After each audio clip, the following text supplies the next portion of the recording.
Welcome friends to the 2026 BMW X1. We have some subtle new updates to talk about, but as always, if you stay tuned until the end of this video, I'll be sharing with you how you can save up to 11% off the MSRP on the 2025 and the 2026 BMW X1, and you can also get substantial discounts on other makes and models as well. But for right now, let's get started. Thanks to Car and Driver, they have compiled together all of the updates, which for 2026, the X1, it essentially receives 4 new colors. You get the Night Dusk Blue, the Frozen Portimao Blue, the Dune Gray, and the Vegas Red. Other than that, there's only one other unfortunate update for the 2026 X1, and that's going to be in regard to the price. We have 2 trim levels here. We have the entry-level X-Drive 28i. That's going to start at $42,800.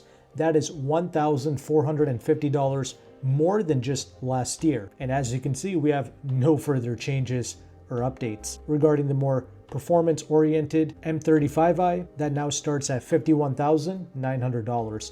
$1,100 more than last year. And these prices, they don't even include the destination charge, which is going to be $1,175, so make sure to add that to the 2026 prices as well. But in general though, the X1 does provide us with pretty decent value in the BMW lineup. Compared to the X3, you're saving about $8 grand. Compared to that model, the regular, more family-oriented X-Drive 28i, it still has 241 horsepower out of the turbocharged inline 4-cylinder engine. However, keep in mind the M35i, unlike the Performance X3, this still utilizes the turbocharged 4-cylinder. It's just a more performance-oriented Turbo 4 found in the M35i of the X1. It produces 312 horsepower. All of the Turbo 4 and inline 6 BMWs get excellent real-world fuel economy, so that's great. But you should know that the X3, it's about 10 inches longer overall compared to the X1, and it's around 3 inches wider compared to the X1 too. However, the rear legroom space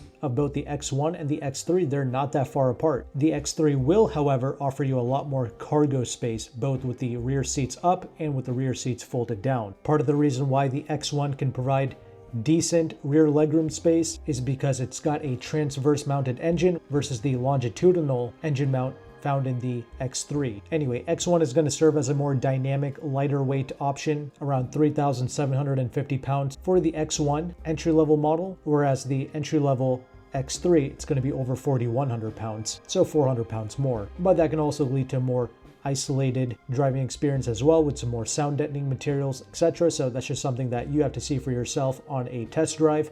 The X1 also utilizes a 7-speed dual clutch transmission as opposed to the X3, which utilizes a traditional 8-speed automatic. Both the X1 and the X3, they do come standard with the all-wheel drive system, so that's great to see. X1 does come standard with a 10.7-inch infotainment screen with wireless Apple CarPlay and Android Auto. You also do get heated front seats with the X1 with dual zone automatic climate. You can get things like a pano sunroof and a heated steering wheel as an option with the X1. However, like with most BMW products that are brand new, the HVAC controls are all going to be embedded into your touchscreen. There are no separate physical controls, physical buttons and switches to interact with. None of that. Pretty much all of your mainstream Audis, Mercs, BMWs, even Lexus for the most part, they have been ditching the physical controls and switches for the HVAC, or they either offer really limited amounts of buttons and switches. Regardless though, I do still think that the X1 is decent value. If you can put up with the pros and cons, if you've done a thorough test drive of it, it can be worth considering for you and your family. But since you made it to the end of this video,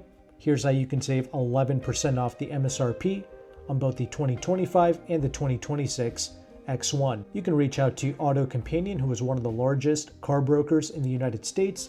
He has partner dealerships both in Washington, D.C. and in California. He does offer nationwide shipping. I've had 2 vehicles shipped, never had an issue, but that is something that you have to pay extra for. So it would be ideal if you can pick up locally at D.C. or in California. X1 currently is also a pretty decent lease option as well. Of course, lease programs, interest rates, incentives, all of these things, they can change and update every month by AutoCompanion's website and its free calculators. They will also update every month as well. Also, he's got between 11 to 12% off the MSRP on the larger X3, X5, and the X7 as well. And AutoCompanion has other makes and models like Audi, Mercedes, Lexus, Porsche, etc. and some more economy brands like Honda, Toyota, Mazda, and much more. These are truly some of the best prices in the United States for luxury vehicles. If you want to utilize AutoCompanion service, he does charge a broker fee. If you go on his website, fill out an inquiry form and mention my channel, he did say that he'll take some money off of his fee, and I really appreciate him doing that for my audience, because he's not just saving us money off the sticker price, he's also saving us